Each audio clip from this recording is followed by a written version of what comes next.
A rivalry that cuts through the fabric of college sports.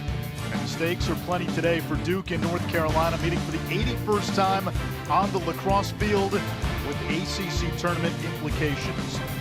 The outcome of this game and Notre Dame, Virginia later today will determine not only the participants, but the pairings for the ACC tourney in Charlotte next Friday. All right, with that, we say good afternoon. Anish Shroff, Quint Kesnick with you. And Q, as we get toward the end game here, Selection Sunday, a week from tomorrow, you look at this Duke team, we know they can be Goliath.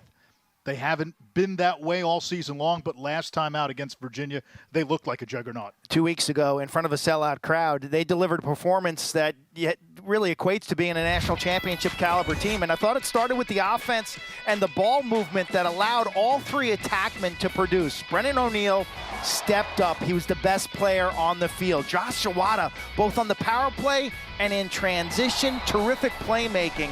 And then when everybody's eating, when the ball is circulating, Dyson Williams tends to have big afternoons, and he couldn't miss from the inside. It was by far Duke's best performance of the season. UNC, meanwhile, needs a spark. This could be their last game, but if they win and get into the ACC tournament and then win two in Charlotte, as dire as it looks right now, Quint, this is a team that can elbow its way into the Selection Sunday conversation. Look, they're still trying. You plug in the tape, this is a team that is fighting. And one guy I can tell you that this game means a lot for is Colin Krieg. He's a senior goalie. He's making his 58th start. You got to go back to 2021. He played in championship weekend. He has logged tons of miles. He's got 34 wins. The lefty from Long Island with over 600 saves. He's fought the good fight, and today he can go out on a positive note. I remember he was a freshman on that team that reached number weekend back in 2021. We get ready for the opening faceoff. North Carolina, the number one face-off team in the country, and they're led by their freshman Brady Wambach. Watch for Duke's Jake Naso. We were told he's a game-time decision. He is playing. He's going to give it a go, but he's battling a lower body injury. And Wambach wins the opening draw clean. North Carolina will go on offense first, and this is a UNC team that has been beat up over the last few weeks. Number 7, James Matton, getting the start today. He was questionable with an injury. Owen Duffy, their top attackman, the freshman, the team's leading scorer, he's out. They are without a couple of other big pieces as well. Missing the Schwartz twins, Peter Barton on the back end of their defense. They've got their hands full against a Duke team that comes in ranked number 2 in the country. Matton's their top scoring midfielder, flanked by Andrew Price, the freshman. Getting the start on that first midfield. Price turbines away from trouble. Still plenty of time to shoot. There's Matton, fakes the shot with the left. 21, Dewey Egan, threat from the outside, also on that first midfield. Now the freshman, Dom Pietramala with the bounce shot. Didn't look like a good idea initially. It goes in, and boy, does he need to see it. He came into this game shooting 2 for 23 in ACC play. I think you play a minute and you see the recipe for an upset. It starts with face-off wins and long possessions, and then shooting percentage has been a real storyline here in Chapel Hill. Pietramala now, a redshirt freshman, strong left-hander, known for the jump shot, puts this one on goal and uses the earth, and she used this hard grass surface to get a great kick. Wambach plays it forward. He and Naso battle for it. And possession to North Carolina. Naso slow to his feet, 56 in blue, hobbles off the field. Yeah, expect to see Cal Gerard and Luke Engelke take some reps at the face-off X. 0 in white is Lance Tillman, a senior. It is senior day for North Carolina. Trevor Dubner, another senior from Glen Ridge, New Jersey. Now Logan McGovern, who has scored at least 1 point in every one of his games as a Tar Heel. He gets the pick. McGovern gets top side and stings the back of the net. 2-0 Tar Heels. We know they've got a lot to play for.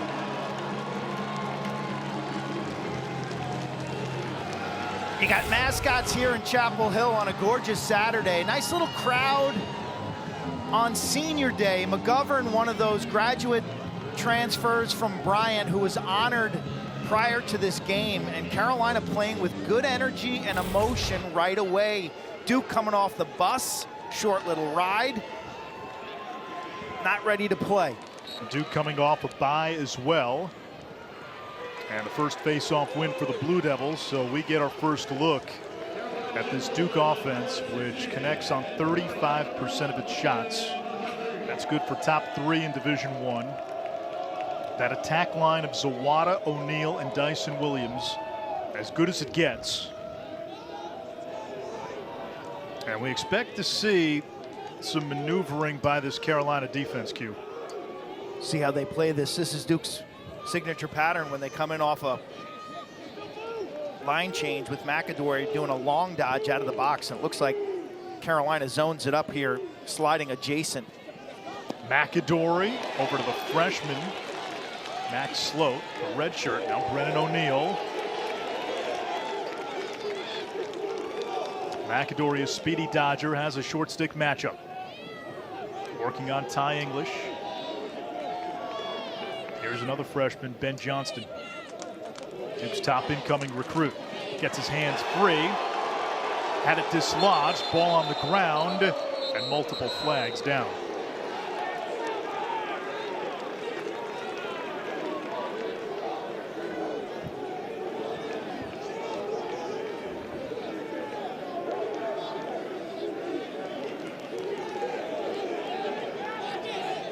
Officials today: Mark McInnes, Josh Blaisdell, and Derek Murray.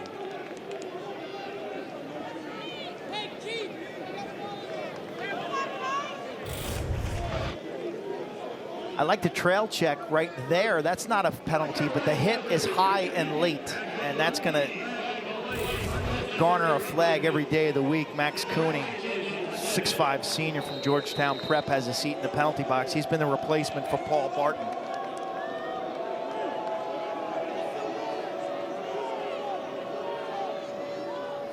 O'Neill over to Dyson Williams. Now Charles Balsamo. Shutting off McAdory. O'Neill, lefty hammer, eureka.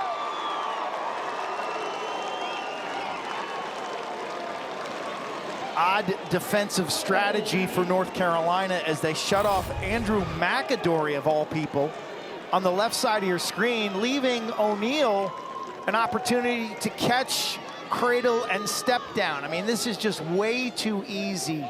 You must impact the big man, and you got to impact his feet, you got to impact his hands or his vision, and finish with some physicality, or he's going to torch corners all day long. Career goal number 196 for O'Neill, who in his previous 3 games against Carolina has bludgeoned the Tar Heels 9 goals and 8 assists in those 3 games.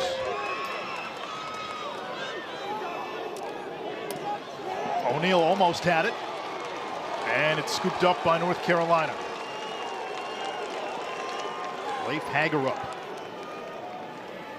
Hot shot saved by Patrick Jamieson, the freshman, denying Brady Wambach, the Fogo.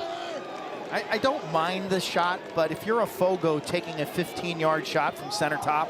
O'Neill sledgehammered down the alley that time. Use the earth and shoot for pipes, and you miss the ball, it's backed up by your teammate. The worst thing that can happen is that shot gets caught by the goaltender. You mentioned Colin Krieg, who as a freshman helped North Carolina get to championship weekend. Duke's goalie Patrick Jamison's authored an outstanding freshman season. Denenza plays it back to O'Neill. Carolina sitting in a zone. Now looks like they're going to pinch back into a man-to-man.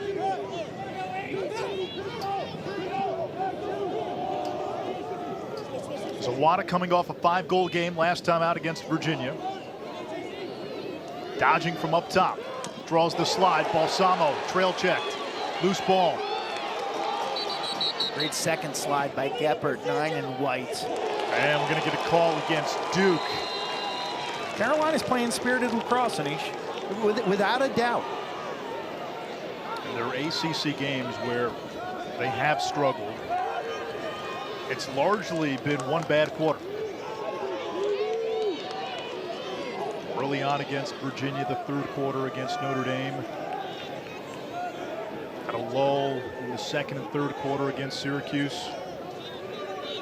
Harry Welford, grad transfer out of Bucknell, second season with UNC. Offers some size at 6'3". He's from St. Louis. Welford picked up by Keith Boyer. Now the underrated part, Q, about this Duke team is how good they are on the back end.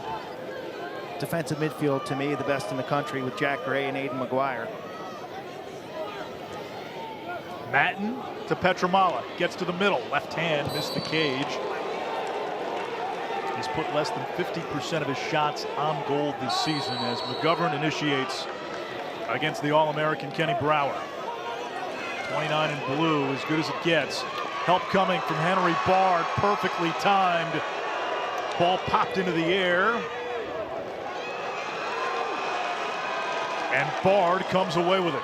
Sensational pinch double team on the corner. They bracket the offensive player and almost make it impossible for McGovern to squeak out of there.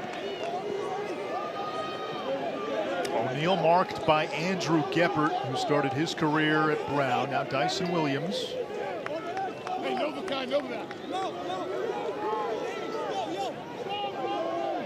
O'Neill seems to have just a different pop in his step early, doesn't he? Here comes McAdory, so quick. You know, early success is critical for Brennan O'Neill when you chart his games. When he gets off to a good start, he usually delivers. It's the slow starts that seem to unravel. McAdory lost it, recovers. O'Neill from X.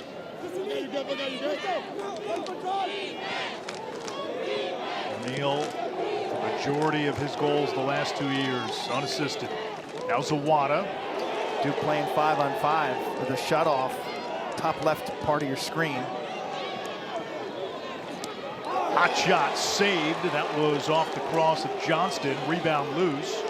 And Carolina comes up with the ground ball. Cooper Frankenheimer. Heels fans love the D. There's Lance Tillman. They keep going back to that 21 team. Tillman came out of nowhere down the stretch. They called him Dance Tillman. Big part of that run to the national semifinals. McGovern at top side, gives it up. Pietramala unleashes and scores.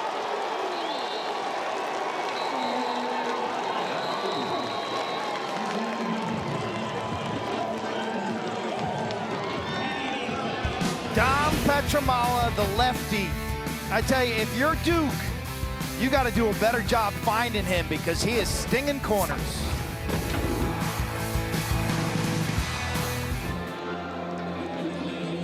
Here are the scenarios for next week's ACC tournament. Duke with a win today would clinch the 3 seed. UNC gets into the ACC tournament with a win and a Virginia win against Notre Dame. And if Duke, Virginia, and UNC all finish 1-3 in conference, then it comes down to goal differentials, which again will be sorted out after the Virginia-Notre Dame game. During the commercial break, a stick check was called, and Brennan O'Neill will serve 1 minute non-releasable in the box for a deep pocket. It's unfortunate these players check their pockets routinely every game. Pre-game, you take a look at it. Coach Danowski now, shaky start for the Blue Devils. Coming off a bye week, a little bit of an ambush here. You take that bus, pull into Franklin Street here, and Carolina's ready to go. This game means a lot to these Heels.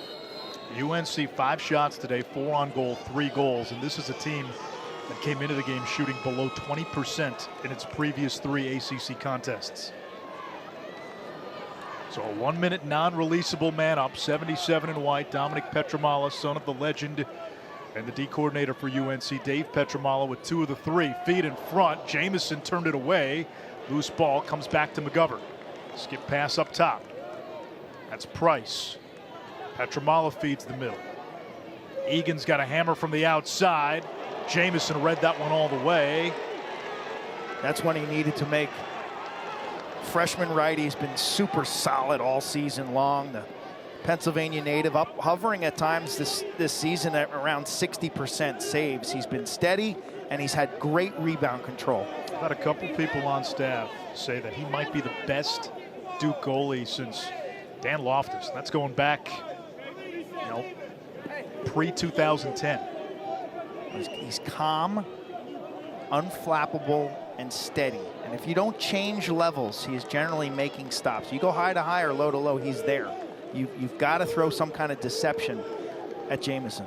He's only giving up 9 goals per game. It's tops in the ACC, 4th in Division I, saving 57%. The redshirt freshman, Max Sloat. He's a lefty. Over to Denenza, one of the St. Anthony's cavalry for Duke. So it's a man-to-man defense, but it's got zone principles up top. They're doubling from the adjacent, the next-door neighbor defender. Denenza got a good look, goes low, and he brings Duke to within a goal at 3-2.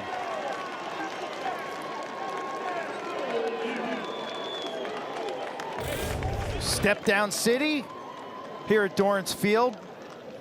North Carolina just getting too passive, too soft, and too condensed on the perimeter.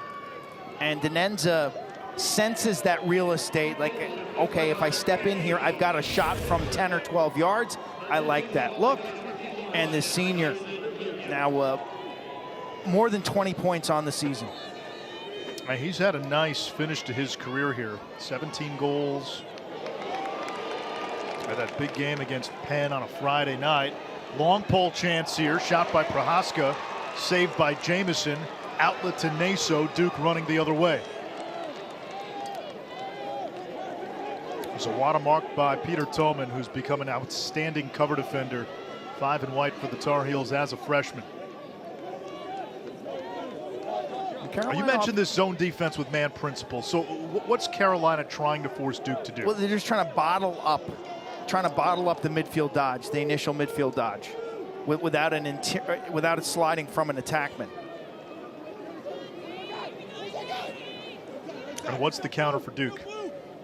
I think Duke needs to jam the ball behind and start more sets from the wing and behind against that look.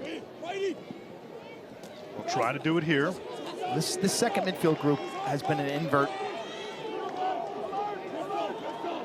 Here is Zawada. Alex Slusher, the Princeton transfer, behind the cage. 46 goals 2 years ago on a national semifinalist team. Inside roll, not there.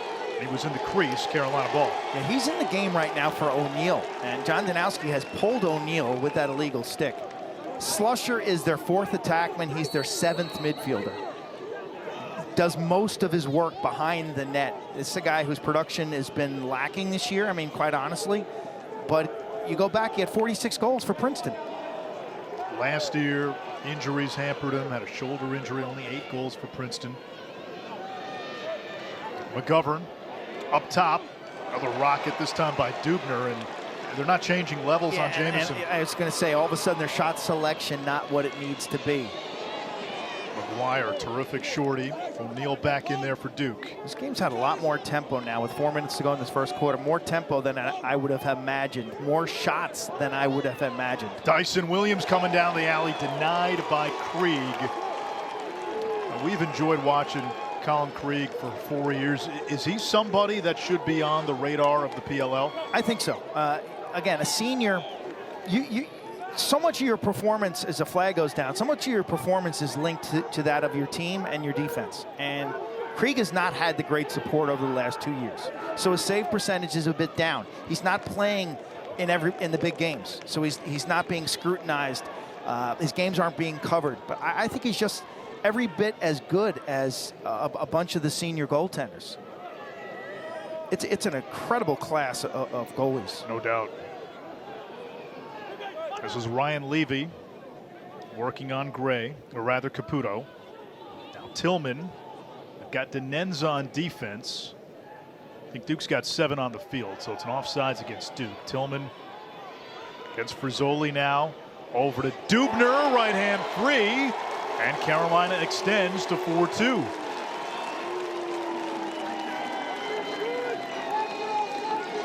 I mean, this is terrific offense The flag's down, so you're given kind of a free roll. Duke defense standing around like blue traffic cones. You got 7 guys, but nobody's doing nothing. Dubner's left all alone in the high slot area. A little change of level, and Isha mentioned it. It's a low release to a high location. Carolina continues to be the better team on the field right now. Wambach wins the faceoff. A chance unsettled. Feeding to Matten. One more. McGovern. Tic-tac-toe. Bullseye.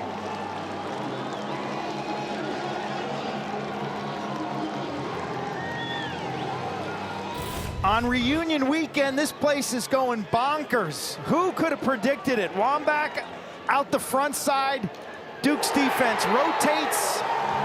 They pass it to perfection. Jamison guesses low. And the graduate student senior, Logan McGovern. North Carolina is doing this without leading scorer Owen Duffy. Without Barton, one of their top defenders, their most experienced. Matten, who had the assist, is playing through an injury. The Schwartz twins are out. O'Neill makes it look so easy as he just windmills down the alley. Apparently angry for the stick violation and being put on the bench by his head coach. He runs off this pick, switches hands back to his left, and snaps it from mid-range, making that look elementary. This young man has so much talent. I mean, you just see it. It's like a god strolling amongst the mortals. Snaps that ball past Krieg like he's not even there. 197 career goals for O'Neill.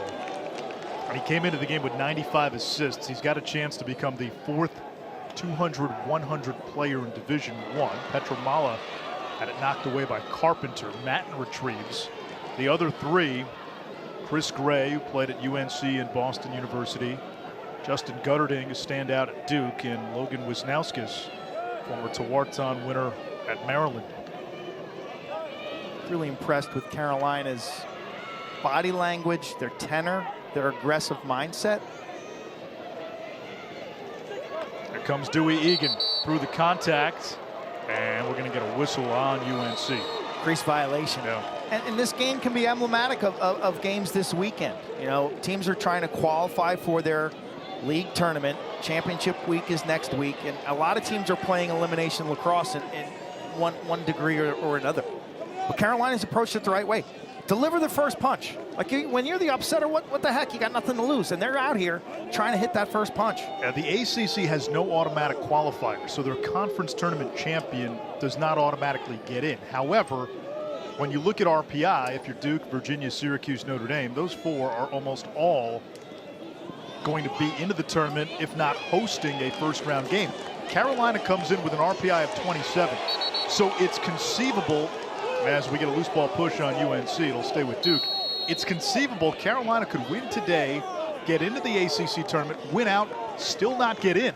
Well, But if you do that, you at least put yourself in that conversation a week from tomorrow. They would have 3 top 10 wins at that point. No, listen, but again, there is no recency bias when it comes to evaluating teams. Everything is by the book, and they have some bad scars on their resume. They're 6-7 coming into this game as Johnston gets free. Nice individual effort to bring Duke within 1.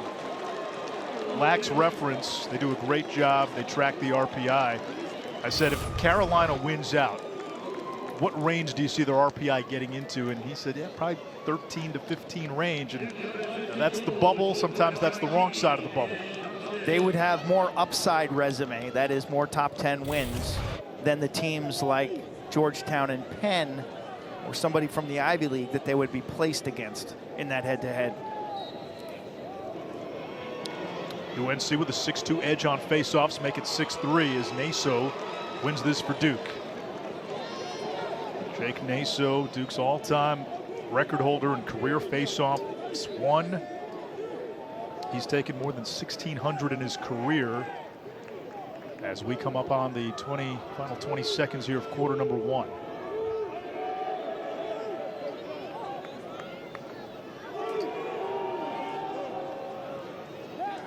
Enza wheels out of the box. Now Zawada behind, less than 10 seconds. Dyson Williams in front. Toman knocked it loose. On the ground, 3 seconds, 2 seconds, Carolina ball. And that's how quarter number 1 ends. We know this rivalry cuts deep. We know that Carolina's season hangs on this game and potentially some help. They're off to a good start at home on senior day. 5-4 UNC through 1. The ACC Women's Lacrosse Championship Sunday. That's Boston College and Syracuse. The Orange last won the ACC Championship in 2015 when Kayla Traynor was playing for Syracuse. She's now the head coach. BC looking to go back-to-back. We know how great Belle Smith is. And when these two teams last played 10 days ago, BC won in overtime. Should be a barn burner. That game tomorrow, Sunday noon, from Charlotte, North Carolina. If you live in the I'll be there, Quint. I'll be there. Here's Wambach. Bounce shot, save Jamison. You are going. I'll be there, yeah. Oh, yeah. It's the site of the ACC men's tournament as well next weekend. Women's National Championship down the road in We're surprised, like I'm going. In Cary, North Carolina.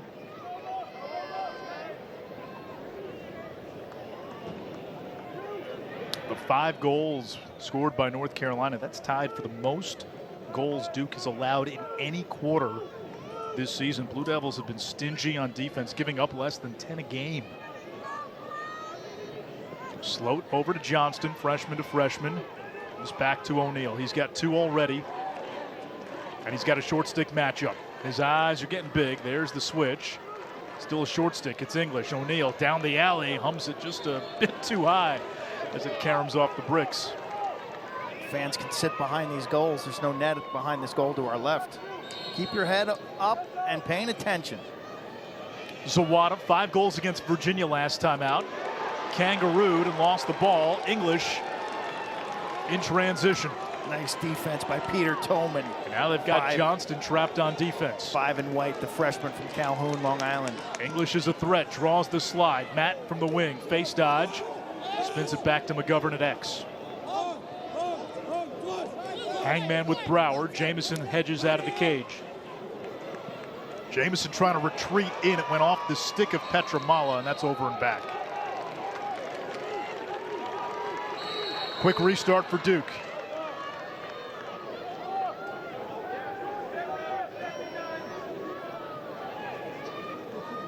Now 12, Charlie O'Connor plays D midi for Duke, but remember he started his career as an offensive player, has 11 career goals. Essentially Duke going 5-on-5. Now McAdory, his skip pass knocked down. Nice job by Koopman, taking away that alley pass through the seam of the defense.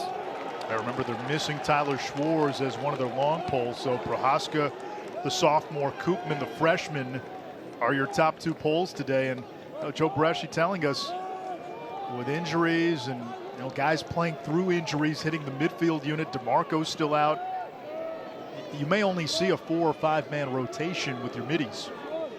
Hot day too. Here's Price. Up top, Egan. Over to Matt. North Carolina's top scoring midi, Matt, a sophomore. This is where Carolina's really struggled since the Owen Duffy injury. McGovern, Matten had a good look, missed the cage. And one of the things Carolina did in that opening quarter, they connected on half their shots. Shooting and shot selection has been an issue all season long.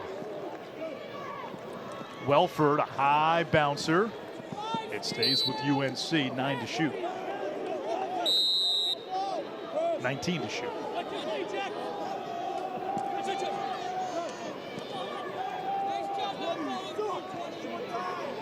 Welford using that 6'3" frame.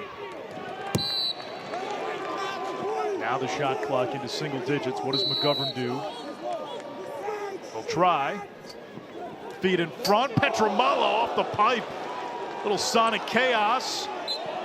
Who wins the race? The hustle. It's Matten beating Carpenter to the sideline. And a shot clock reset to 60 for UNC. Pietramala got that first goal on a bouncer through traffic. He's put 2 in today. He only had 2 goals in his first 3 ACC games combined. Now Lance Tillman against Frizzoli. Look how good is 7 in blue been this season for Duke. He's been a versatile chip. You think about against Virginia, he covered McCabe Millen down low. Then last week against Notre Dame, he bumped up top and covered a midfielder, Jordan Faison.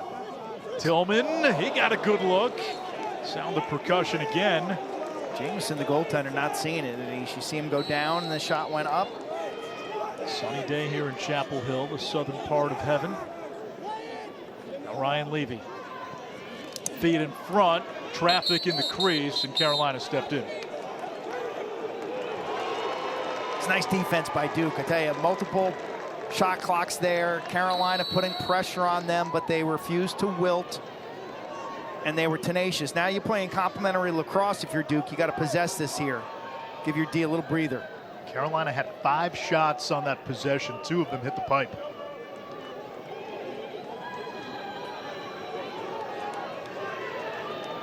The ability to win a national championship, complementary lacrosse is going to be essential. We've said it all season long. Duke has all the pieces. You and I both had Duke as our preseason #1. With a strong finish, they're looking at a 1 or a 2 seed in the NCAA tournament. There's Papendick on the invert.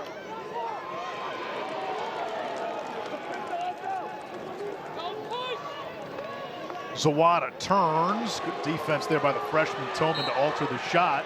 It will stay with Duke. Dyson Williams will trigger.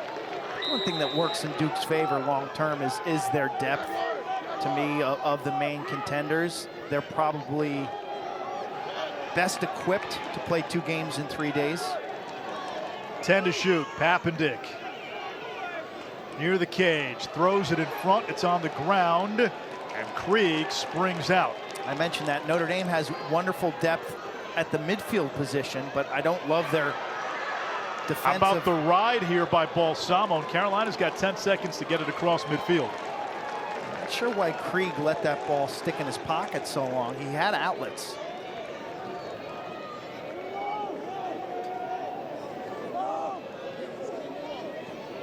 There's Andrew Price, top 100 recruit, freshman. It's a young Carolina team.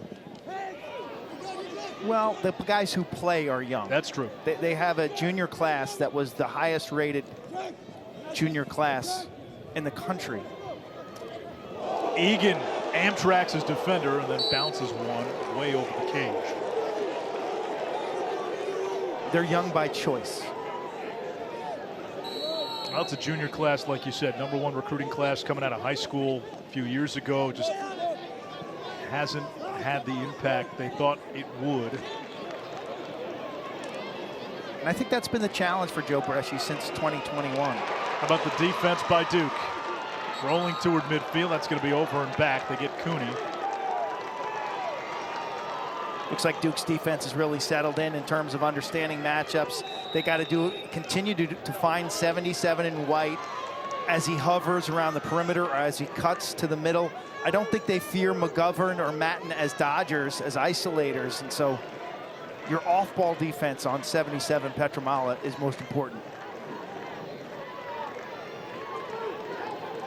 Johnston over to O'Neill. He's got the short stick matchup. There's the help. O'Neill hammers it high. Good job by Carolina, and they sent the double right away. They didn't hesitate. They didn't wait for it to develop. They saw O'Neill had a mismatch. Boom. They supported. Geppert marking O'Neill. Johnston controls. Over to Sloat. Splits a double. Bounces one just wide. Slusher will dig it out. Plenty of time to shoot.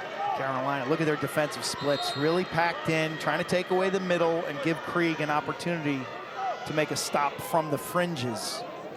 Yeah, we have not seen Dyson Williams get many touches.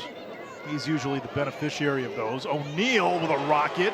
Krieg made the save. Williams will go get this. And that's one you're going to live with if you're Dave Pietramala, the defensive coordinator for North Carolina. You'd like to shade O'Neill and not let him go left-handed. But Krieg does his job.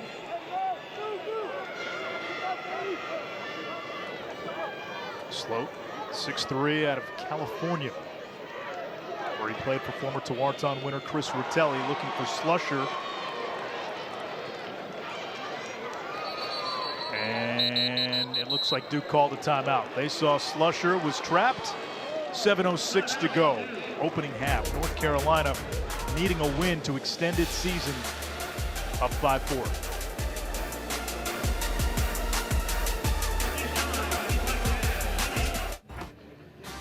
Anae Schroff, Quint Kesnick later today on ESPNU. Virginia meets Notre Dame. Connor Schellenberger, Virginia's all-time point scorer. The Kavanaugh brothers back at it. Notre Dame looks the part right now of the best team in the country. Virginia's got to get its defense figured out. That game's going to be epic. It's at Klockner. It's a beautiful day. The crowd should be there. Hopefully they bring the band. The Kavanaugh brothers coming to town. And for whatever reason, Virginia has matched up well against Notre Dame. Keep in mind the Cavs, back-to-back losses.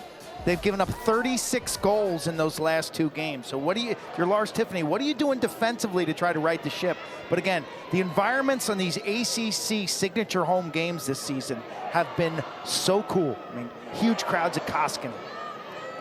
Great crowd today. Nothing like the grassy knoll at Klockner Stadium. The Dome, 8,500 last week. Here's O'Neill, this time the right hand. And you play, there's so many games played in February and early March where the weather's kind of icky, and man, the weather gets nice, these fans will come out. This is a great product. McAdory, shot clock expires. He couldn't escape the ambush.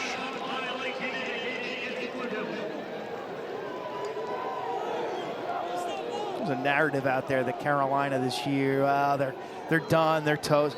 Man, you plug this team in and you watch them play. They are fighting. They lost to Syracuse 10-9. They never quit. Last week, they were in a close game with Notre Dame going to halftime. They didn't quit. And one thing they've done recently, even with the injuries, their defense. They've been playing a buttoned-up, clean style of defense. I like what I'm seeing. It's a 5-4 game. They've got the lead on the number 2 team in the country, a Carolina team that has 3 one-goal losses. But the issue, Quint, outside of that Syracuse game, the other 2 ACC games were not close. Lost by 8 to Notre Dame, lost by 8 to Virginia. Army, who we've seen and we think has a chance to make a deep run if they get in. Army was a team where Carolina, I thought, maybe played its best game of the season. Ended up coming up a goal short, though. Look, to me, it's 2 things here. It's a recruiting and development issue. Okay, Carolina's got to self-scrutinize, really look at their process. Okay, how can we better recruit and develop? Second is the schedule. When you're playing teams like Mercer, Fairfield, Hofstra, Wagner, and Stony Brook, that's just too many teams that are not in the RPI top 30. And to me, that costs you when you come out and play High Point. You become the teams you play against. When you schedule elite teams, you become an elite program. And so I think going forward, in my eyes, if I were Joe Brescia, I'd ramp the schedule back up. You come to North Carolina to play big games. You come to play, obviously, the ACC schedule, but I would schedule more out of the Ivy League and the Big Ten. You get to Selection Sunday, and strength of schedule is a metric that the committee uses. But so many times we've seen it over the years. You look at some of the Penn teams under Mike Murphy. They play anybody and anybody. Cornell this year played Syracuse. They played Notre Dame, played those teams tough. Won one of those games, almost beat Notre Dame. That matters when you get into the tournament, and so now when you're faced with a team that can throw some haymakers, you can throw haymakers back. Look, no offense, but there's no upside into beating Mercer, Fairfield, Hofstra, Wagner, and Stony Brook. They don't offer anything on your resume except being an RPI drain. Even if you beat them and hold serve, it's not a chip at the table. Here's Pietramala, whizzes that one offline. And RPI counts a lot. Again, we look at the polls, the selection committee doesn't. Entering today, Notre Dame, Duke, Syracuse, and Virginia all in the RPI top 6. Nice move by Levy, that hit the pipe. Tillman closest to the ball, so. Look, and Joe Brescia's been here a long time. He's led this team to 2 championship weekends. They won the national title in 2016. Restructured their staff a year ago with John Thompson now is leading this offense and Dave Pietramala leading the defense. So I think they can move this in a good direction. Like their freshman class a lot. strong up the middle, and they got a strong class coming in next year, 6th ranked according to Inside Lacrosse. Carolina RPI 27 entering play today.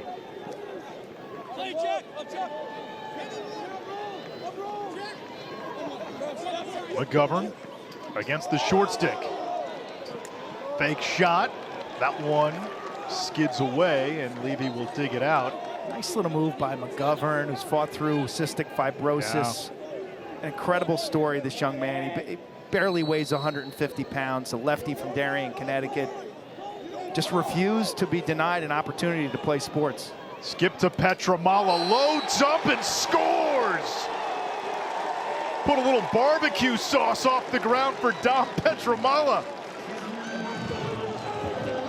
This is a nasty shot, okay? A left-hander coming with an overhand release to a near side high bounce location. Look at the torque, look at the reach back like Randy Johnson fastball, straight over the top, using the earth, and then get the ball ricochet out in front of the crease to the upper portions of the goal. The only way Jamison makes that save is if he gets great body movement to his left and tries to block that with his shoulder, or maybe takes it off the face mask. But that is a high-level shot, especially on a grass field. First goal by either team in this second quarter. 3 for the redshirt freshman Dom Pietramala. I love grass games. I just love them. Klockner here, Koskinen, really 3 of the primary grass fields in the country. You didn't like playing at the Dome? Honestly, I think in 10 years they're going to find out that all these plastic fields are causing cancer. I mean, it's just not a good situation. They're hot. Grass is special. Big games are played on grass. Yeah, Tug McGraw used to feel the same way. Had a great quote on grass and AstroTurf many years ago. Egan with a bouncer hits the skirt of the net. You know what I'm talking about? Yeah. The reporter asked him, do you prefer grass or AstroTurf? Can't smoke AstroTurf? And he said you can't smoke AstroTurf.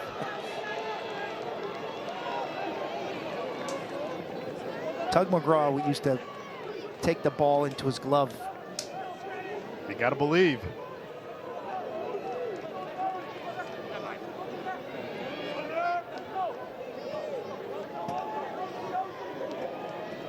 Scoreless quarter for the Blue Devils. Papendick spins it back to O'Neill. Turbines away. Boy, when he winds up and he loads, you can feel the anticipation in the arena. It's like Dave Kingman coming to the plate. But Kingman was 3 true outcomes before that even mattered. He was going to either strike out big or hit a home run. Yeah. He knew it was something worth your time. Same with O'Neill. It was a nice closeout by Geppert, though, at the end. As he does that jump shot, that roll back to the middle, Geppert just reaches out and just gets enough contact with that lower glove on the butt end side of his stick. So it was hustle play by Geppert. 2 goals for O'Neill today. You look at what he's done in his career against North Carolina. You know, Quint, we've talked about it. You'll see the feature that Kark and Charlotte did with O'Neill and Danowski at halftime. He gets a lot of criticism because of the hype and the hoopla when he came to college. But when you look at his production over 4 years, my gosh, 45 goals as a freshman, 53 as a sophomore, 55 last year. He's going to get to 50 again this year.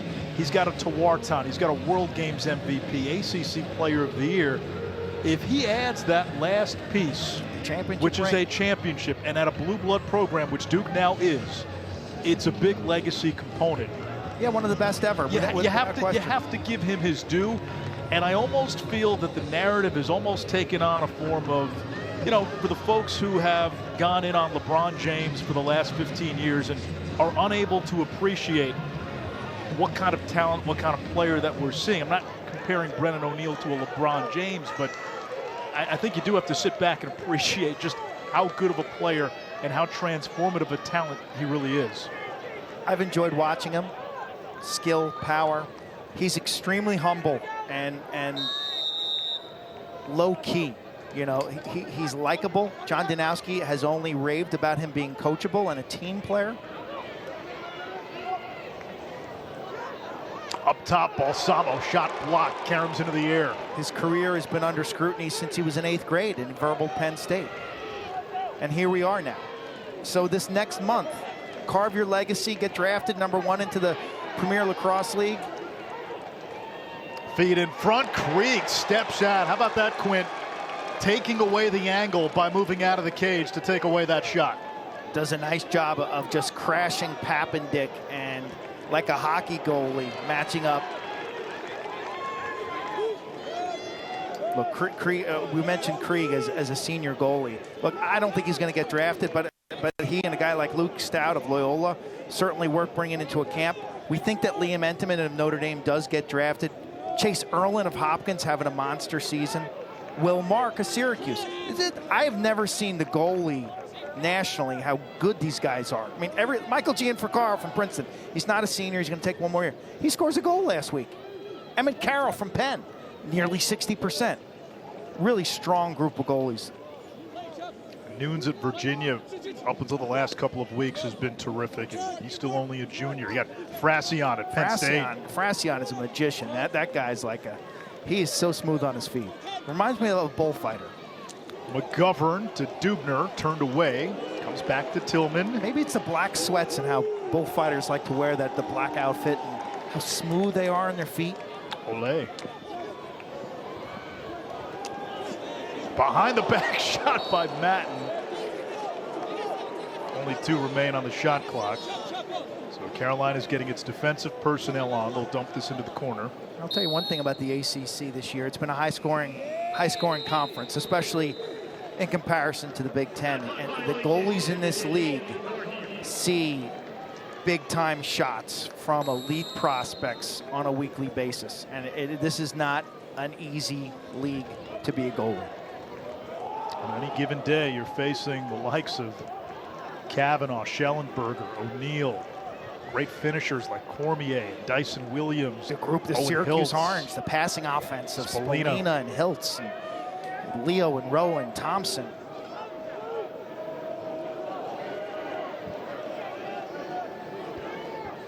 And Johnston swivels down the alley. Spins it back to McAdory, now Sloat. Looking for Zawada off his stick. Johnson keeps it in bounds. Zawada can't find it. English off the carpet. Final minute, first half. Carolina turns it over. I think Johnston may have had Dyson Williams for a moment. He hesitated.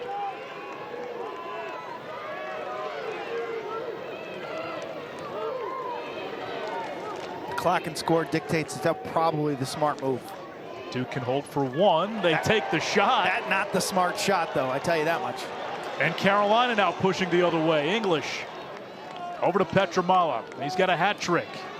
His pass was knocked down. Both teams sloppy. Bodies flying through a mass of humanity. The ball finds the back of the net.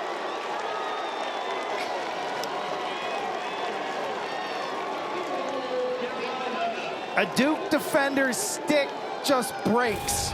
It's a massive scrum of bodies in front, looking like a bunch of 6-year-olds playing rec league lacrosse, and I believe it's McGovern. It is.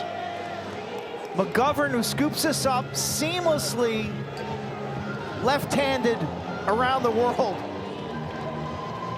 Talked about him defeating cystic fibrosis. This is a young man who dealt a really tough deck of cards as a young man, but he's fought his dad Mark and mom Deidre in and out of the hospitals as a youngster. And he's been a big part of advocating for a cure. One CF, one day to stand for cure. Found. Back of the net found. Matten. And Carolina closing this second half with a blitz. This is stunning, Quint. Well, these are gigantic goals before halftime because you're going to go into the locker room with all sorts of belief. So 2 goals there in under 30 seconds with 6.2 to go before halftime. I mean, setting up a second half that's going to be epic. If you don't believe the upset is on, you don't quite understand what's happening here. And this crowd is feeding off this. Final ticks. Did they get their shot off? Does it count? The goal is good. Now I have replay review, so you can review this. Danny Striano. John Danowski is not throwing a flag. The officials could look at it at themselves. Ball must be out of his stick by zeros.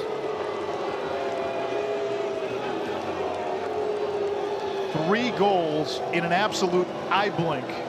If this one stands, and let's see, we got the clock. Yeah, that counts. Good. That counts. Quint, 3 goals in 20 seconds to close the first half. And let's be honest, coming into the game, Carolina, no Owen Duffy, no DeMarco, no Barton. The Schwartz twins out. Matten playing banged up. Duke, knowing that with a win, you're into the ACC tournament and you can't afford a loss to RPI 27. This is stunning here in Chapel Hill through 30 minutes of play.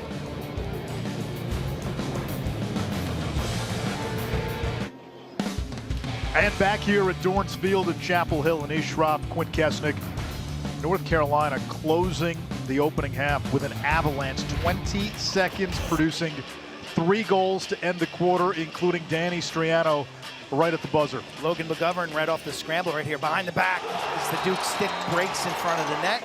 They counter off the face-off, an early offense, kind of a pass-down, pick-down scenario. James Matten curls topside, and then Danny Striano finds net with no time left on the clock. 3 goals in 20 seconds. Duke has been held scoreless for 15:43. Yeah, and this scoring margin is significant. So in the event Duke, Virginia, and North Carolina all finish 1-3 in conference, you go to a tiebreak that is determined by goal differential between those 3 games. Now, between those 3 teams in the games they played. Now, the goal differential in the ACC is capped at +5 or -5. So coming into this game, you had Duke at +5, Virginia at +2, Carolina at -5. With a 5-goal advantage in the first half, Carolina has wiped out that -5. They're back to 0, as is Duke in that all-important goal differential. So the margin of victory could potentially matter depending on the result of Notre Dame, Virginia later today. How shocking is this right now at 9-4? Very. Carolina was a 5.5 goal underdog, or maybe even more in this game. 5.5 point underdogs. And missing their top scorer in Owen Duffy, missing their top defender in Barton. Losers of 5 straight. Duke came in as the #2 team in the country. There's McGovern. He had a first half hat trick. Now Lance Tillman. Tillman off the body of Jamison. Frizzoli grabs the rebound.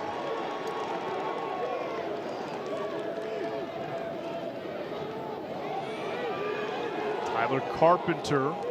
He's been banged up of late as well. O'Neill can't handle the pass. Look how far Gephardt comes out to defend Brennan O'Neill. Zawada working on the freshman. Quiet first half for Zawada. Really silent first half for Dyson Williams. Second midfield, no production for Duke. Williams had an assist. Zawada also had an assist. Neither scored. O'Neill 2 goals. McAdory, O'Neill. We've seen a lot of that where he hasn't come close to hitting the cage. I think it's a good sign for Carolina's defense if you're forcing O'Neill into jump shots from the perimeter as opposed to getting inside and shooting with his feet set. O'Neill 2 for 9 shooting. His shooting numbers have been well below par in Duke's 3 losses. Johnston. Sloat. Saved by Krieg. Easy stop by Krieg, the lefty senior from Ward Melville. Tutored by his dad, John. His mom, Allison, here earlier as their picture was taken senior day. Man, this 58th career game played, started off his career with such a flourish, leading the Heels to championship weekend. And, man, a win today would be a little bit of a icing on what's been a rough season for his team. And again, it's not a certainty that Carolina with a win would get to the ACC tournament, but part one is they got to win. Welford has a trail check from behind. It stays with UNC. Well, the other question now for Duke, if they don't come back and win, this is a loss to a team outside of the RPI top 20. Now, if Carolina goes on a run and wins this game, wins the next two, that loss looks better for Duke, but in the moment, this is a loss that really hurts your resume. Absolutely, Anish. I mean, win out, they're going to be a 1-2-3 type seed. Price, it is a 6-goal advantage for North Carolina.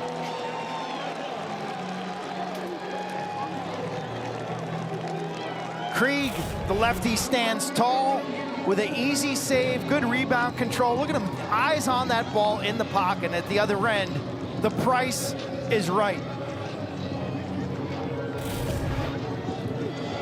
What are we learning today from North Carolina? They're dominating faceoffs, 11-3. They're plus double digits when it comes to ground balls, and up 6 on the scoreboard. And Wambach's been a game changer against a banged up Naso. Early offense, big save, Jamison. They're putting quite a few shots on Jamison, and Wambach scores, flag down. He might need a shot of Jamison. Wambach, this is a gutsy play. This is a toughness play. He wins this initial draw out the front side, right? It's a fast break. Watch what happens to him after he makes the pass to the point man. He is lit up, boom, right there. There's the penalty. Flag is dropped. Oh, he gets to his feet. Oh, I just happen to be open. Plays possum on the inside. Duke defenders think he's dead. Well, all of a sudden he rises from the grave and scores. He is the nephew of the great Abby Wambach. Fantastic soccer player. Brady, top 15 recruit out of high school. In Pittsburgh, New York. And here comes Naso now. Charging down. Over to Zawada, and Duke at last ends this North Carolina run. UNC had scored 7 unanswered before Zawada gets one back for the Blue Devils. Scoreless streak approaching about 20 minutes. But Naso out the front side. Look at him, he's down on the ground, rolls over. The wing play causes this one to happen. I'll tell you, a good hustle and pinch there by Jake Wilson. And Naso now back-to-back games, he's picked up some points. He had 2 goals in the win over Virginia. Picks up an assist today.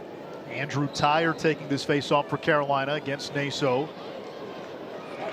And off the wings, Aiden McGuire.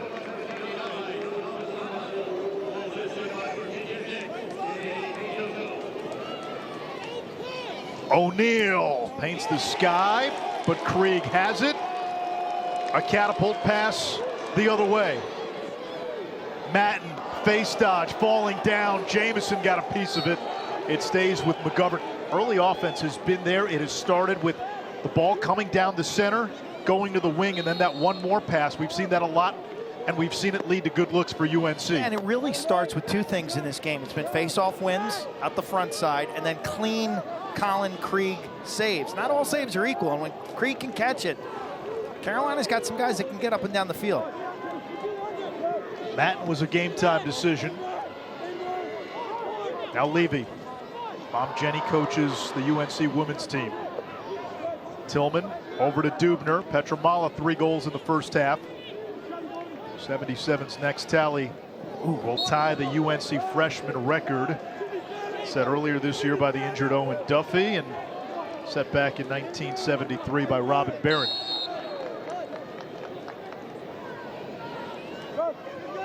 Matten against Caputo. Looking for the inside roll. McGovern behind the back, tried it again. That got a piece of the pipe. It goes out of bounds. Pietramala closest to the ball when it went out. It stays with Carolina with a fresh 60. these lengthy possessions for UNC. You get into the later stages of the game, that adds attrition to this Duke defense. Levy slips. McGovern's had a nice game.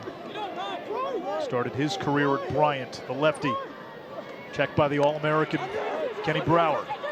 Using the pick, feeding Pietramala, and that is 4 for Pietramala, his 32nd of the season to tie UNC's freshman goals record. They're going nuts in the end zone. Great left-handed cut from the high slot area. Kind of like a scissors action here. McGovern driving left-handed. Pietramala mirrors him.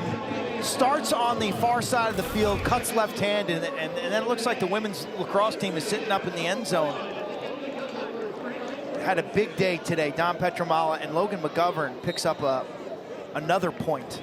3 goals, 4 assists for McGovern. Few saw this kind of game coming. Carolina banged up, wounded, losers of 5 straight. The question was going to be, how is Carolina going to score 7, 8, or 9 goals? Let alone 12, I mean, with 9:20 to go in the third. They scored 6 against Virginia, a loss. They scored 9 against Syracuse, a loss. They scored 6 against Notre Dame, a loss. Today, they're at 12. Against a Duke team that gives up less than 10 per game.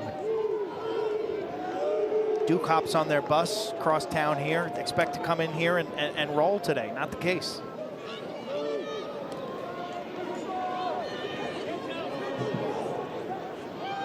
McAdory, the crease feed, it's tipped. There you see that. It comes to Creek. If you're with us earlier in the game, Carolina has played the early parts of the possession in a zone defensive concept up top, where 3 guys are kind of sharing the real estate up top and they're passing the Dodgers on. So they're not engaging McAdory one-on-one and letting him run past and create double teams. Q, if Duke loses and doesn't make the ACC tournament, that's a lot of time off before the NCAA tournament. They were off last weekend, play this weekend, now you're off again next weekend. Is that a good thing? Is that a bad thing? It's a bad thing. At this stage in the season, off weeks are not beneficial. Flag down. I mean, you coaches will say we need to get healthy, but let me tell you, as a former student athlete, like rhythm and Pietramala turns, save Jamison, and now we'll get the call. Consistency and rhythm having games, and Duke has regressed from their win 2 weeks ago.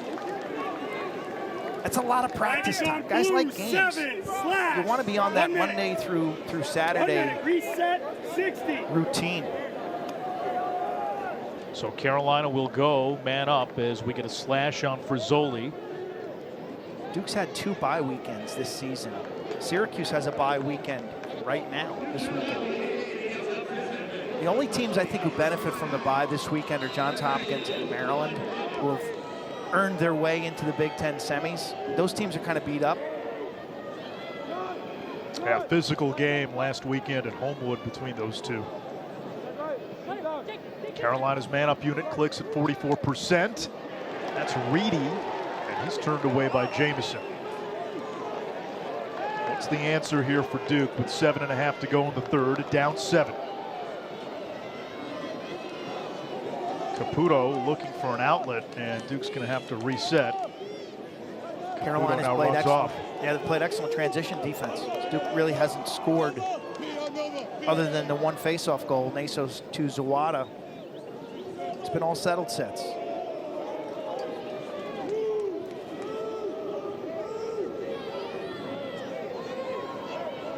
Brennan O'Neill, 2 for 10 shooting. He's camped out near the crease. Denenza has it up top. Waits for Johnston.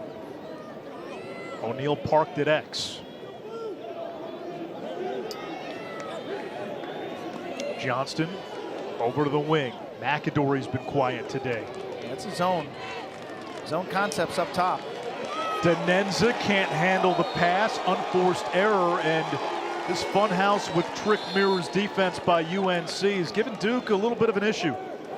Coach Petro really happy with the way his group has responded to, after the injury to Paul Barton. He was really complimentary of Maxwell Cooney, the senior coming on, big number 32. He's done a nice job.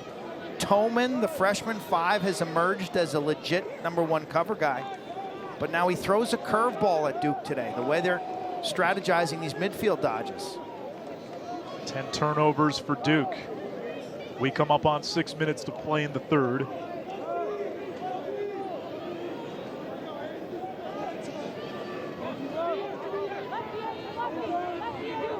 North Carolina in the midst of a 7-1 run. It included 3 goals in the final 20 seconds of the opening half. Levy against Denenza. Dubner, low shot, score.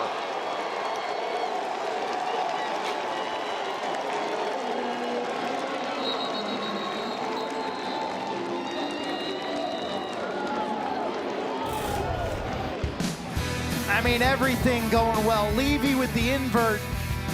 Dubner, grip it and rip it. Don't look now. Can you believe that score?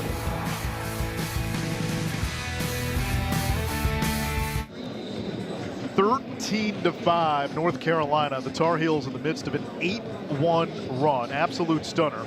UNC came in having lost 5 in a row. Duke, the 2 seed. If Duke had won today, they would be the 3 seed in the ACC tournament. North Carolina, to get into the ACC tournament, the cleanest path possible was a win and then a Virginia win against Notre Dame. Now, in the event where Virginia loses and Carolina wins, the tiebreakers come down to goal differential between Duke, Virginia, and UNC. Margin of victory and margin of defeat in terms of goal differential is capped at 5. Duke began the day +5. Virginia began the day +2. That can't move. North Carolina began the day -5. You look at the score. So what Carolina me, +8. So right now, Carolina has erased that -5. They're +3. Duke is now at -3. And in the event of a 3-way tie, if Carolina wins by 6 or more goals, they're in. They're in a 3-way tie. So regardless of what happens in that Notre Dame-Virginia game following us at 2 o'clock on ESPNU. Correct. So they're in both ways. Correct. Now, if they win this game by less than 5, they would lose that, and then they are rooting for a certain outcome in the game following us.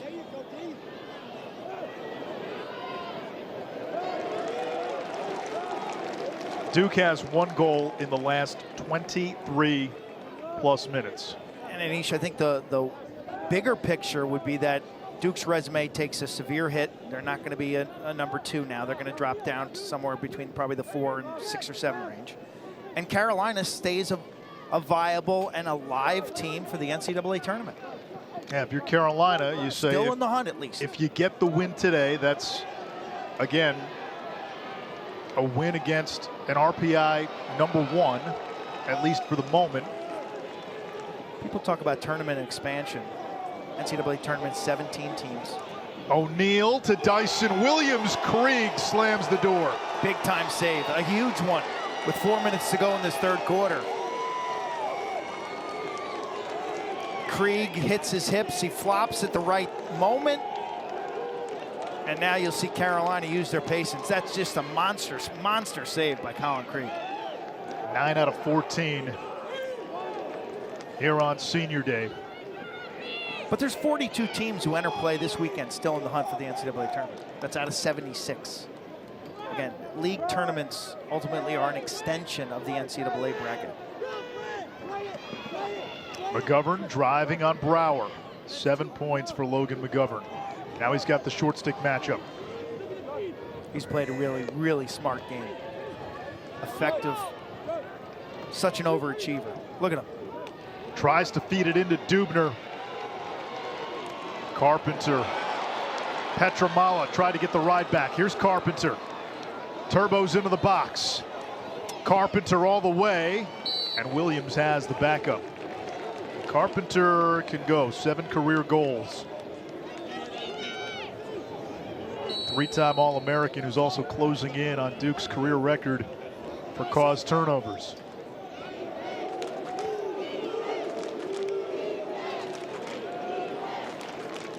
Important 3 minutes of this game right now, right here. It sets up the fourth quarter. McAdory looking for his first point. Zawada has Toman, the freshman, hung up. Zawada snakes around. It's a big wheel over to Williams. Krieg, the denial. Williams, the rebound and score. So good in tight spaces.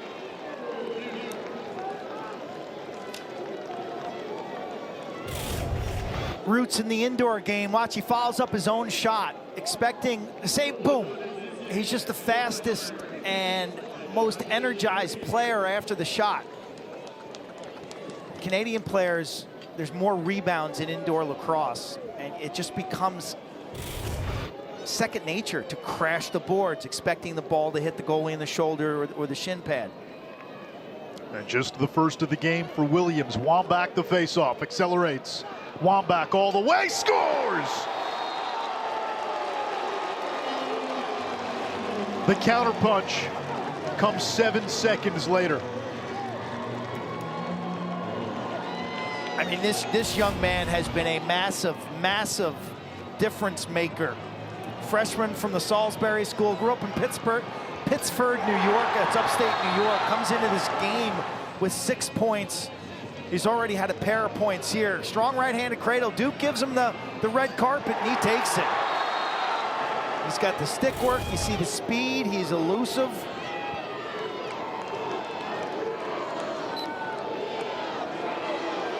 Andrew Tyre wins this face-off. Engelke took it for Duke.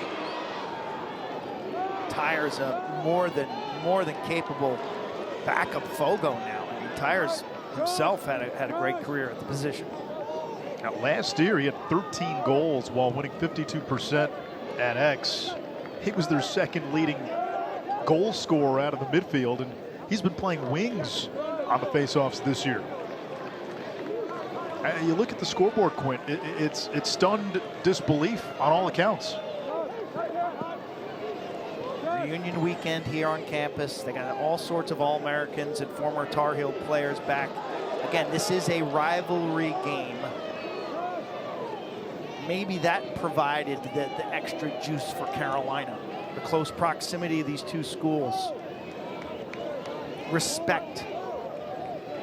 Now, let's be honest, everybody writing the epitaph for North Carolina for the past few weeks. Team that had lost 5 in a row, 6 and 7. Welford bounces one wide. Who gave UNC a chance today?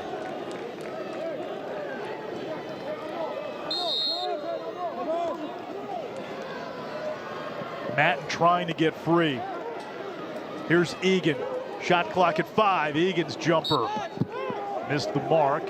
3 to shoot. Carolina subbing. Yeah, corner this, throw this ball in the corner and retreat and ride.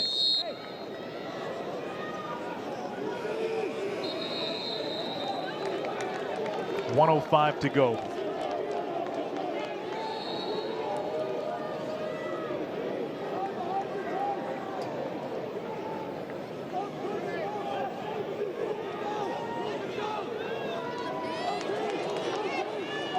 Now the issue for Duke in coming back, they have not been able to handle Wambach at the face-off X. Carolina came into the game as the #1 face-off team in the country statistically, 61%.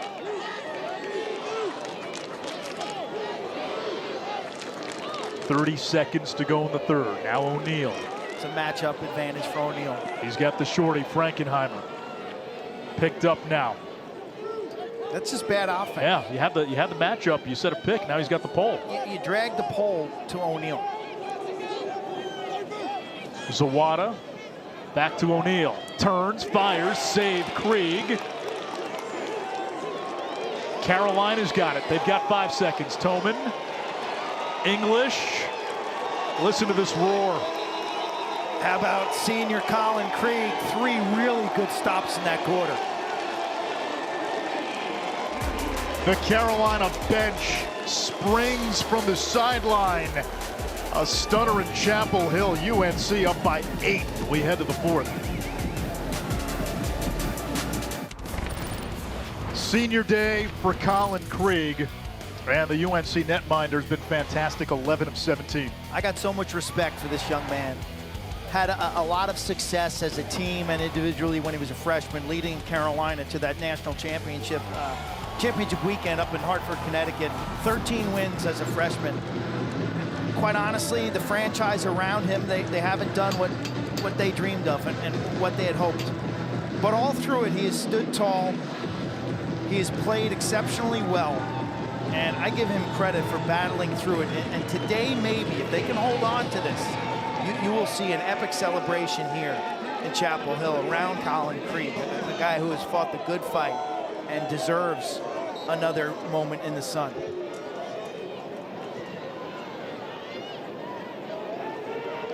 Now, the team that, if they're watching Virginia, they might be put in a position now, Quint, where if this score, especially more than anything, this scoring margin holds, Virginia might be in a spot where they have to beat Notre Dame to get into the ACC tournament. The reason I say that... Explain that to folks. So we mentioned the scoring margin and the goal differential coming into play if you have a three-way tie. So if Duke, Carolina, and Virginia all finish 1 and 3 in the ACC, you look at the goal differential amongst those three in the games that they've played against each other. So as of right now, and again, you got to remember, goal differential is capped at +5, -5 either way. So as of right now, you've got North Carolina at +3, Virginia at +2, Duke, which started the day at +5, is now at -3. I know that's a lot to digest. So in that scenario, assuming the score and the scoring margin holds, Carolina would get in because they would have the best scoring differential, the best goal differential. But then you go back to Duke and Virginia as head-to-heads, and it goes back to head-to-head, and Duke's beaten Virginia head-to-head. Now, what's the magic number here for Carolina in terms of differential? 6. So they got to win by at least 5. What happens if it's a tie in goal differential? You mean 0-0 if it's a 5-goal? Yeah. That Are we going to RPI? We went to the ACC. They did not give us a scenario beyond that one. Do you think Carolina knows the magic number right now in this game? I think they have to. I think I think they got to keep their foot on the gas. Benenza's shot blocked, and if you're Duke, because subbing becomes, and you've got an 8-goal lead. Let's say 5 minutes to go in the game. You maybe want to honor some seniors, take them out. You can't do that. You must win this game by more than 5 goals. And in the same token, if you're Duke, it may not be how do we come back from 8 goals. How do we just get this margin to below 5? John Danowski, too, may be looking down his bench to give some guys a breather to keep them healthy going forward. Probably can't afford to do that. Yeah, it's a lot to unpack.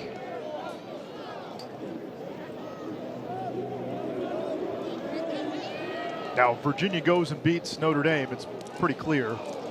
It's the winner of this game would get that final spot in the ACC tournament. Virginia has fared well last year, especially in that game in South Bend. I thought they dissected the Notre Dame defense. Lost it, obviously, in the national semifinals. Here comes Reedy. An epic game. Best game of the year, I thought, last year.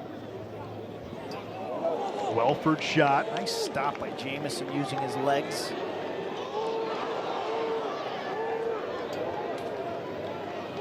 "11 saves for the freshman Jamison.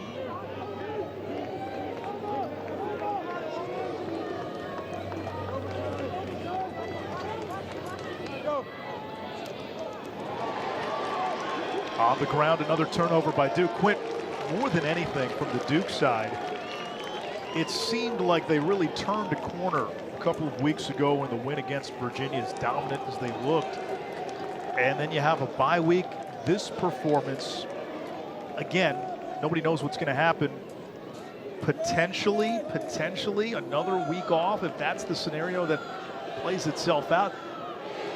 You're looking at your last 3 weeks, say 2 byes and a lopsided loss maybe to North Carolina going into the NCAA tournament. It's hard to build momentum. It's hard to peak. Today's game really has been midfield dysfunction. Ben Johnson, the only midfield goal scorer I have on the list. I've got nobody else really with any kind of points. Oh, Denenza had one. Denenza had their second goal. Here comes Tillman. Ooh, goes upstairs. Saves some room in the penthouse suite. 15-6. Don't stick any daggers in the Carolina corpse just yet. Tillman, the grad student from Colorado. Great feet. Roll back. Press the middle, roll back to his right. Paint the corner. This view will be scintillating. Oh!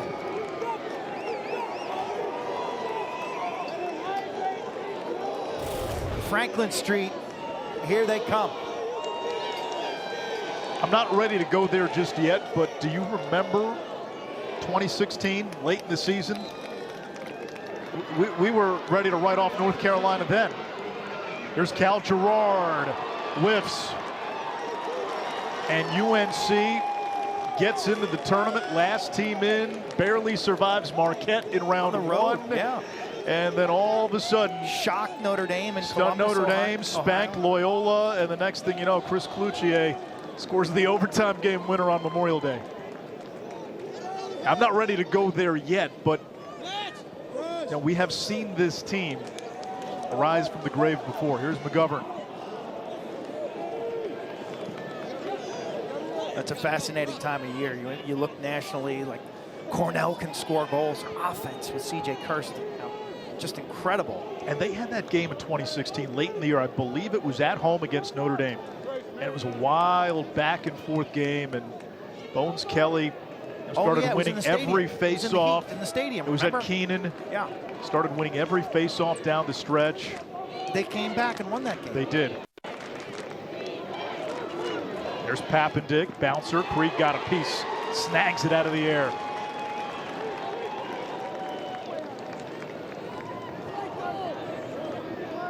Krieg's only given up 2 goals over the last 36 minutes. And UNC's been doing this shorthanded. No Owen Duffy, no Paul Barton. Johnny Schwartz, who's on that second midfield, out. Tyler Schwartz, their top LSM, out. Yeah, you know, to me, this is Antonio DeMarco, and he's been banged up all season, out again. One of their top offensive middies.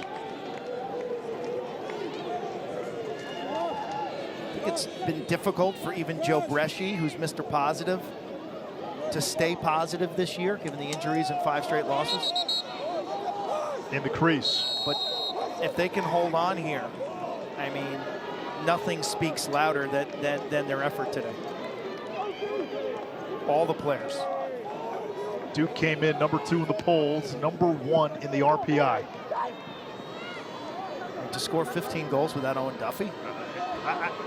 What were we saying before the game? How was Carolina going to score? How was Carolina going to get to 8 goals, 4, without Owen Duffy?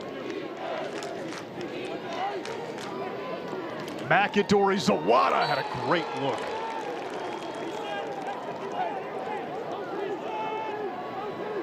Give him a reset. Krieg get a chunk of that, or did it hit the post? It is a shot clock reset, timeout with 8:08 to go in regulation. A statement on senior day by UNC.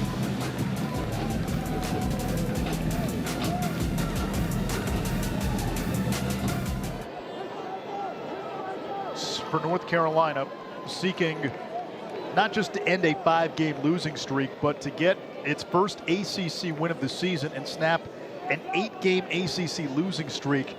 This is what Carolina had been doing in conference play prior to today this year. Zawada turns the corner, not there. You saw those numbers, Quint. They were averaging in their 3 previous ACC games 7 goals a game, 20 turnovers, below 80% clearing, and below 20% shooting.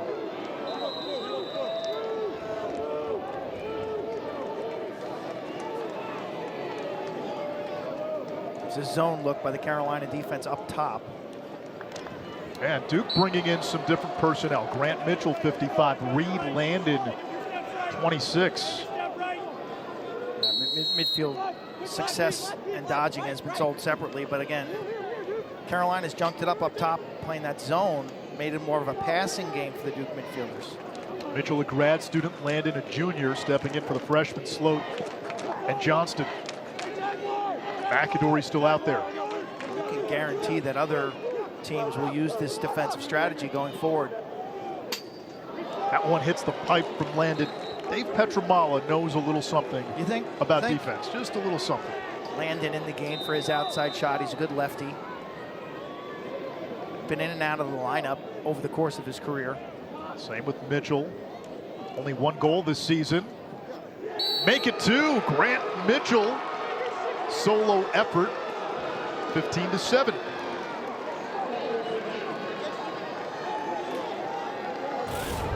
ISO alley dodge, left-handed.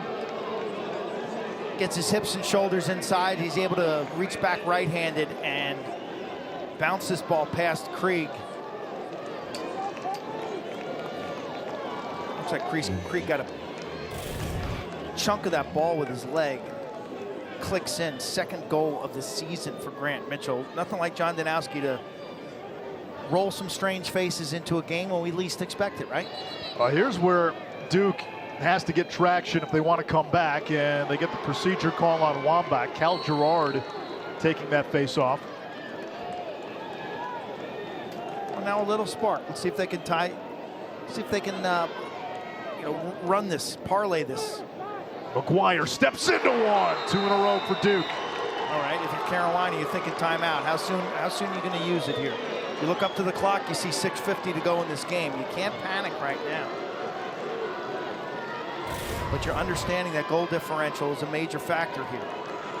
The big part of goal differential, when you look at the games between Duke, Virginia, and UNC, it is capped at +5 or -5. So if you have a goal differential of +8 or +7 or +10, it goes back to +5.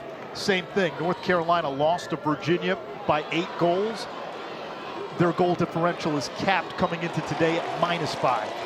So 5 is the key number.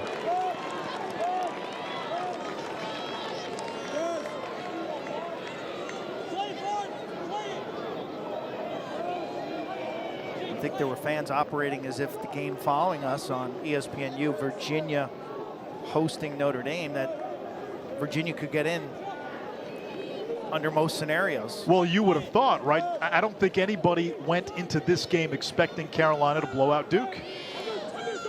But there are scenarios now that Virginia gets left home with a loss. If North Carolina has the best goal differential of the 3, then you go to head-to-head between Duke and Virginia, and Duke beat Virginia head-to-head, so Duke would get in. Virginia, in that scenario, would be left out. Now, Virginia beats Notre Dame. It's simple. It's the winner of this game getting that last spot. And here's the thing. Getting into the ACC tournament, the 4 teams, Notre Dame, Virginia, Syracuse, and Duke, they're all getting into the NCAA tournament. The only team in the ACC this year that needs to win 2 games to have a shot at getting into the ACC tournament or the NCAA tournament is North Carolina. There's no automatic qualifier, so there is no automatic inclusion into the NCAA tournament for winning the ACC tournament. And even if North Carolina runs the table, there's no guarantee that they get into the NCAA tournament. They would finish 9-7. Again, it's impossible to predict what their RPI would look like, but they would pick up seemingly 3 top 10 RPI wins along the way.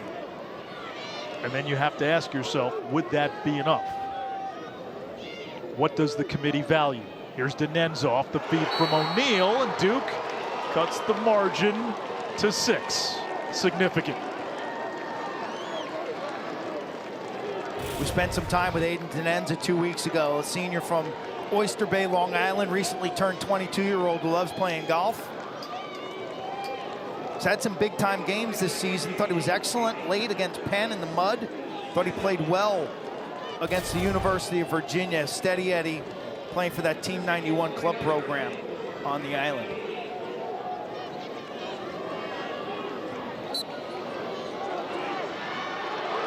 Here comes Gerard.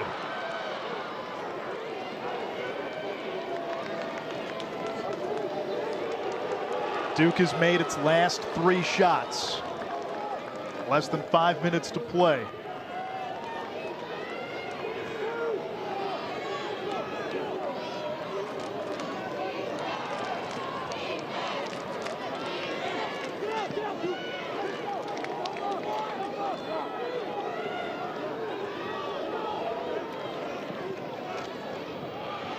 O'Neill can't get away from Geppert. The crowd applauds. Denenza over the shoulder of Krieg, and Duke has made this a 5-goal game, Quint.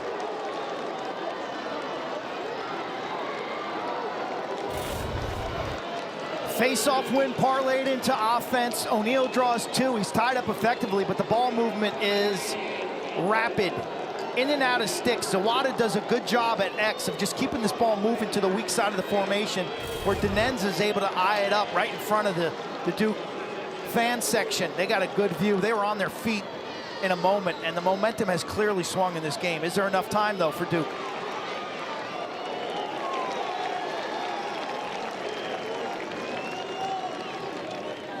Yeah, there is going to be a lot to unpack after this game. Here's English.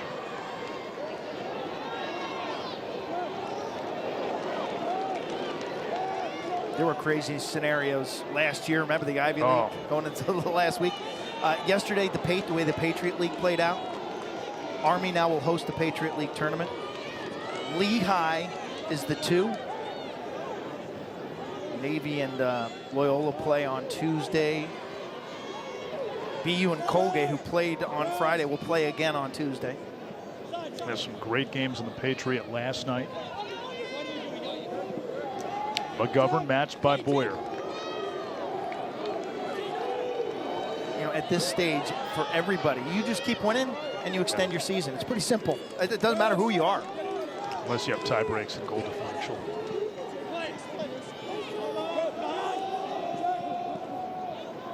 Pietramala had a big first half. Tillman, rocker step, behind the back shot. Jamison gobbles it up.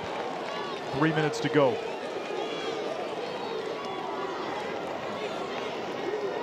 A Duke goal here changes the math. Carpenter thought about it. Caputo bouncer. And he knew he rushed it. Maybe had an extra step he could have taken. He was more open than he thought, right?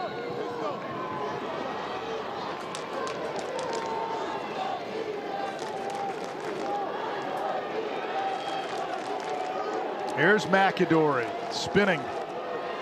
He's been well defended today, I'll tell you that much. He's been a non-factor, as has O'Neill in the second half. Denenza looking for room. Over to Sloat. 2:15 to go. McAdory tries to get to the middle. Geppert all over him, and McAdory gets free and brings Duke within 4.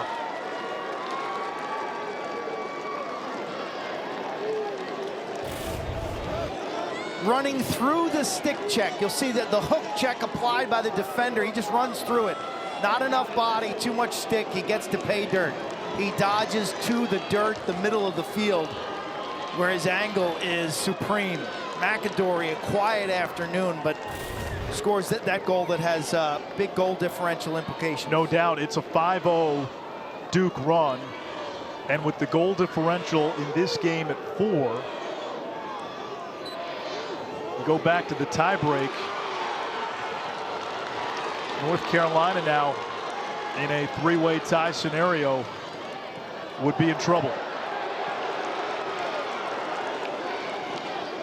O'Neill anvils across the field. Krieg. Ooh, poked in! And it's poked in, it rolls in! This one's not over either. It's 15-12. A minute 48 to go.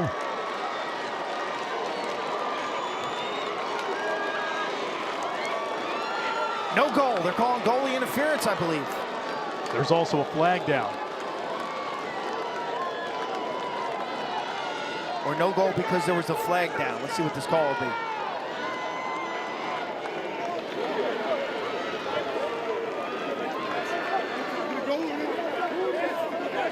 No, they're counting the goal. My fault. They are counting the goal. What was he waving off?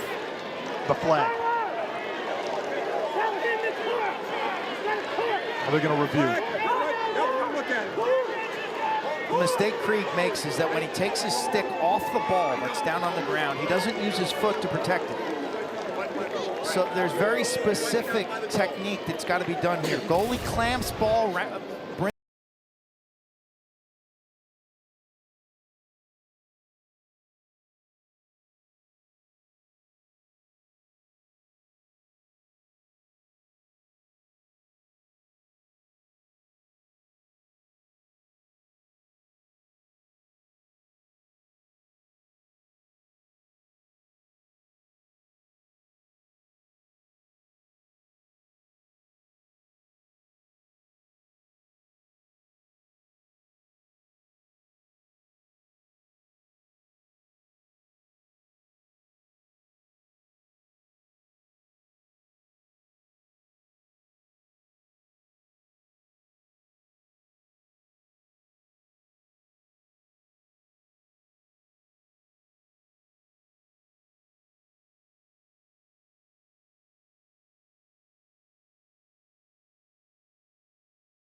And Virginia, Duke, and Carolina in this current scenario with the current score would all be 1-3. Then Carolina would lose that three-team tiebreak. Yeah, they would lose the goal differential, and Virginia and Duke would be the last two teams in. And what if Notre Dame wins? That would be the scenario. If Virginia wins, then it's head-to-head between North Carolina and Duke. Then it's just the outcome of this game. Gotcha. And all along, Notre Dame's going to be the one, regardless of what happens to them. Syracuse is going to be the two, regardless of what happens to them.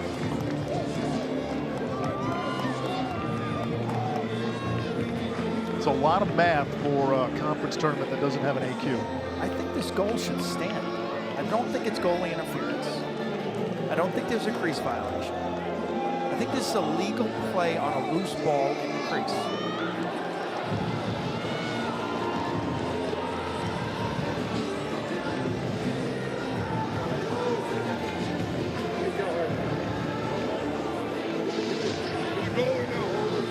Did he make contact with the goalie stick in the cylinder? That would be illegal. I didn't see any contact with the crease.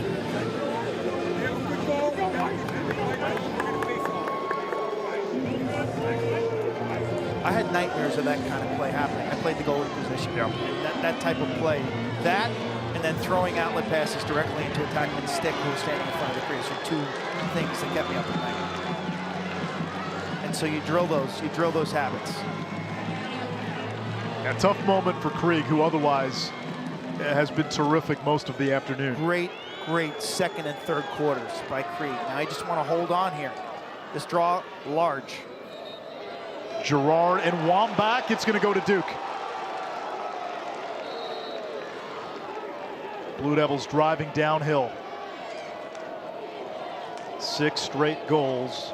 Duke has timeouts. Not only have they closed this goal differential, they've made it a game. Still plenty of time, 90 seconds. Denenza, save Krieg, huge stop.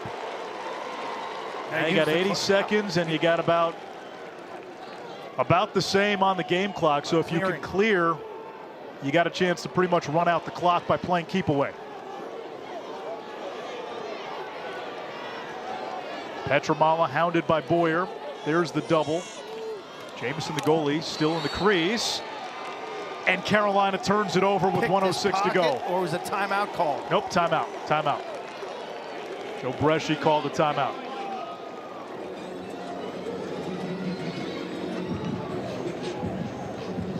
ACC tournament is next weekend in Charlotte, North Carolina. Following our game on ESPNU, Virginia is hosting Notre Dame. We know that Notre Dame is in and Syracuse is the 2. After that is what we're playing for today. And some of it may be sorted out at the end of this game. Some of it may not be sorted out.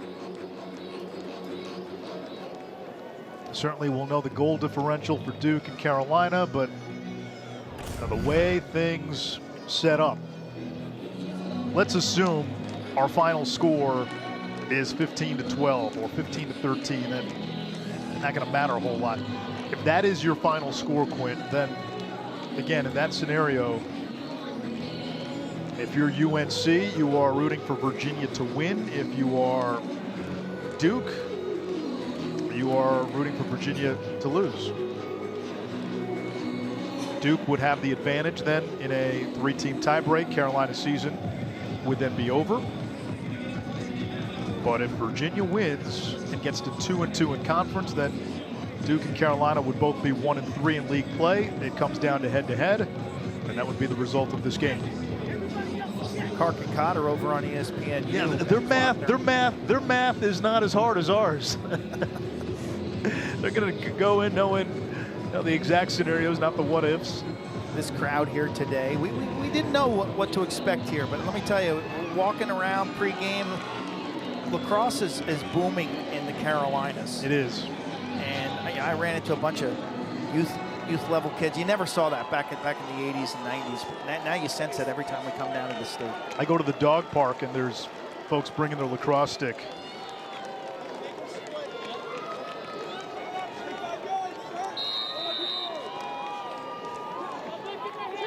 Duke's got William Helm. The Kaiser comes in. A little more athleticism in goal as Duke presses out. Carolina again trying to play keep away. Matten survives the end line. Carolina still has it. Less than 50 seconds. English feathering along the end line, gets free. He's going to hold it.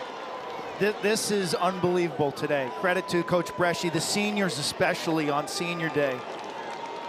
There's a lot of pride and a lot of tradition here at Chapel Hill, and that came through today. 20 seconds. They've got Dance Tillman. Improbable. Tillman dumps it into the corner. Now he's going to chase it down. Final 10 seconds. And that will be a shot clock violation. 7.1 seconds to go. Carolina's going to win. McAdory sends it downfield. UNC ball. Krieg fittingly with the ball in his cross to end the game.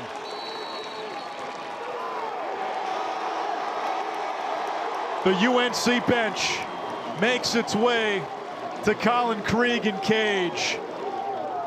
In a season where there were more downs than ups, Carolina ends what could be its final game of the year on a high note. They stun number 2 Duke. UNC ends an 8-game ACC losing streak. And now for Carolina to get into the ACC tournament and have a chance to keep their season alive, they'll be rooting for Virginia to beat Notre Dame. Final score from Dorrance Field, a stunner. The Heels take it 15-12 over second-ranked Duke.